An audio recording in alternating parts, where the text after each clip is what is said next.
Welcome back to the deep dive. Today, we are really getting into the weeds on a company that's, well, it's more than a company, it's an ecosystem, Tencent Holdings. It really is. It's like the digital operating system for a huge part of the world. Exactly. And our goal today is to look at their latest numbers, their Q3 2025 results, and figure out this one big question.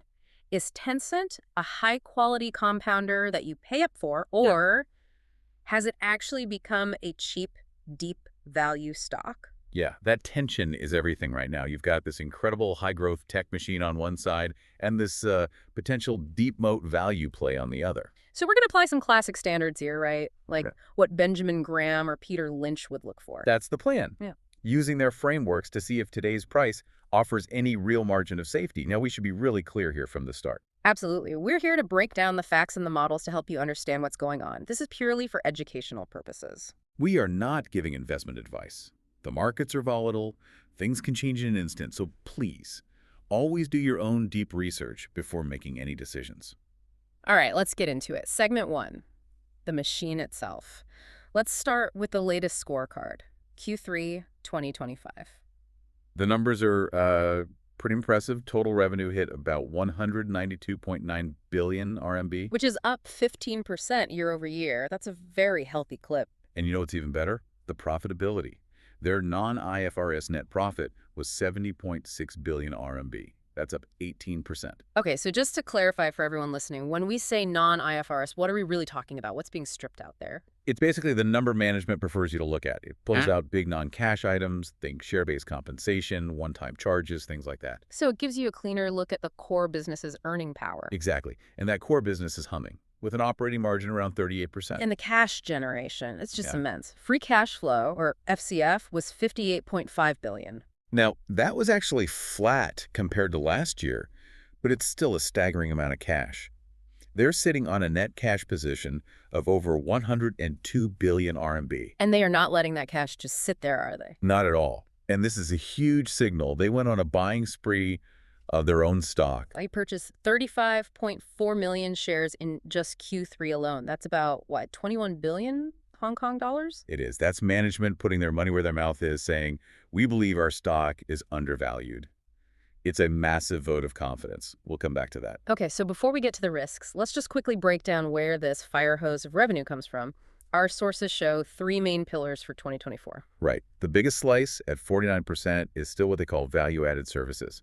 So think core games and their social networks. But the really interesting part for me is that second pillar, fintech and business services. I agree. That's 32% of the business, and it's growing fast.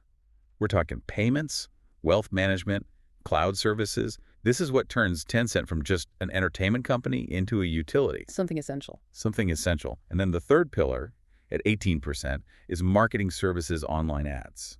And the growth there is still strong, with WeChat Moments adds up 20%. Which all points back to their moat, their competitive advantage. An almost unbreakable moat. The scale is just, it's hard to even picture. Weixin and WeChat have a combined monthly user base of 1.385 billion people. And it's not just an app. Analysts in our sources literally call it the beating heart of Tencent's moat. It's where you chat, pay for groceries, access government services, everything. To compete, you can't just build a better messaging app. You'd have to rebuild China's entire digital infrastructure from scratch. And then you add their gaming empire on top of that. PUBG Mobile, League of Legends. The user lock-in is just extraordinary. It is. But even the strongest castle can face a siege. And we have to talk about the risks because they are significant. Let's start with the short-term ones. The biggest cloud hanging over them is still regulatory uncertainty in China. Definitely. We've seen it time and again. Crackdowns on gaming approvals, new data privacy rules that can change their business model overnight. And they're also fighting a war on another front. Competition. A huge one. ByteDance, the parent of TikTok and Douyin, is just relentlessly attacking their dominance in ads and social media.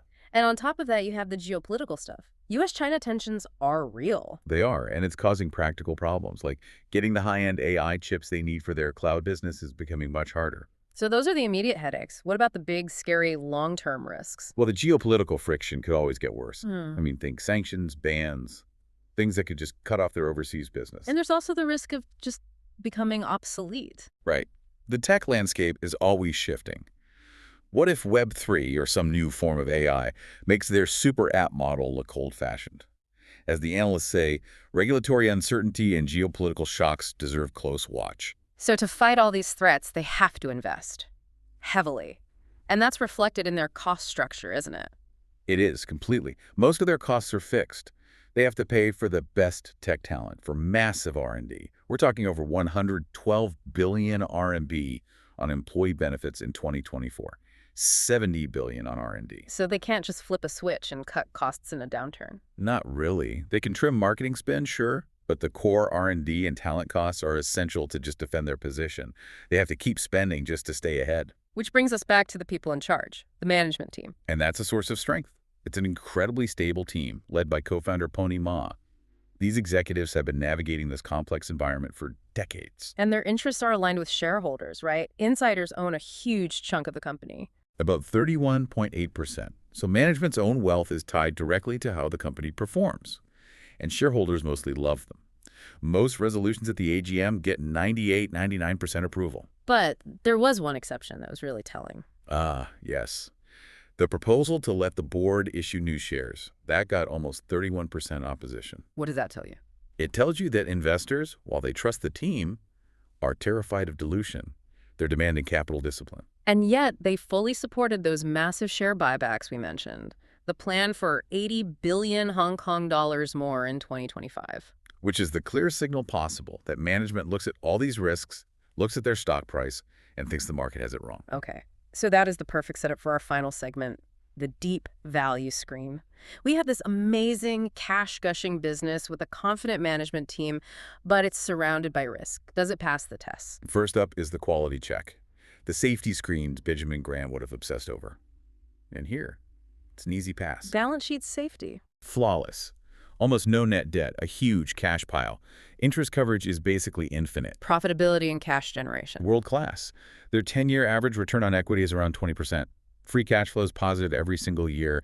The quality is undeniable. So conclusion on quality. It's an A-plus company, a true compounder. Absolutely. But this is where the story takes a sharp turn. Does it pass the value screen? Is it cheap? And the answer is? A clear no. Fundamentally, it fails the value tests. The PE ratio is in the mid-20s, way above the typical value threshold of 15. Price to book is over 1.5. And what about the Peter Lynch peg ratio? Generally above 1. So it fails that classic growth at a reasonable price rule, too. And you know, there's a powerful real-world example of this in our source material, the value guru anomaly. Right. Warren Buffett's Berkshire Hathaway. They were buying shares back in 2019 and 2020. But they were completely out by late 2022. That's a huge tell. If anyone knows value, it's him, and he walked away. It suggests that for all its quality, the price was just too high. The consensus from classic value investors seems to be fantastic business. But it's priced for perfection, not for a margin of safety. So let's put some hard numbers on this with a DCF reality check. The current market price is around 526 RMB per share. What kind of growth do you need to justify that? Okay, let's run the scenarios. Scenario 1. What if Tencent's growth just stops? Zero future growth. What's the intrinsic value then? Only about 154 RMB per share.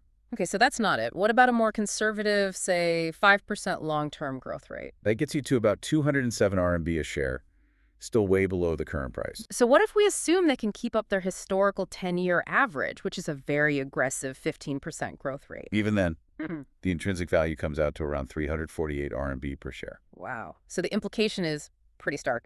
It is. The current market price of 526 is significantly higher than even a high-growth estimate. To justify today's price, you have to believe Tencent will grow even faster than its historical average. Which means there's a very limited margin of safety for anyone buying in today. So what's the final takeaway for someone trying to make sense of this? The finding is pretty definitive. Tencent is a phenomenal, high-quality, cash-rich company. It has a fortress moat and great management. It's trading at a growth price, not a value price. The market valuation is demanding future growth that exceeds even its own impressive history. And that leaves you with one final provocative question to think about.